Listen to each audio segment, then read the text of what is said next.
ప్రైస్‌లార్డ్. మరి ఈరోజు మేము వైజాగ్ నుంచి ఆశ్రయపురం వస్తున్నాము. ఆశ్రయపురం వస్తుండగా ఆనందపురం జంక్షన్ వస్తదండి. మరి ఇక్కడ ఇద్దరు పిల్లలు యవ్వనస్తులు ఉన్నారన్నాం కదా! వాళ్ళ కోసమని కాయగూరలు కొందామని దిగినప్పుడు అక్కడ కొంతమంది మరి పుట్టగొడుగులు అమ్ముతున్నారండి చిన్న ప్యాకెట్‌తోనే. అది ఎంత అని అడిగాము. 400, 600 అన్నారు. చాలా కొద్దిగా ఉన్నాయి. అయితే అంత రేట్ ఉంది కదని చెప్పేసి కొనకుండా వచ్చేసాము ఆశ్రయపురానికి. మరి దేవుడు ఎంత అద్భుత కార్యాలు చేసే దేవుడు, ఆశపడు ప్రాణాన్ని తృప్తిపరిచే దేవుడు.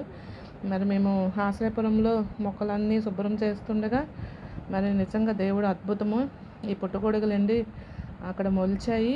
ఒక వేరే బ్రదర్ ఏమో ఇవి తినచ్చు అనేసి అనగానే నిజంగా దేవుడు అద్భుత కార్యాలు ఎలా ఉంటాయా, ఊహకు అందనవని ఆలోచన చేశాము. చాలా దేవుని స్తోత్రం చేసుకున్నామండి. మరి ఇది చాలా మంచిది, మంచి ప్రోటీన్స్ ఉంటాయి, చాలా విలువైంది, చాలా రేట్ అని అంటున్నారు. దేవునికి స్తోత్రం. దేవుడు మమ్మల్ని ఆశీర్వదిస్తూ ఇంకా ముందుకు నడిపించాలని మీ అనుదిన ప్రార్థనలో జ్ఞాపకం చేసుకోండి.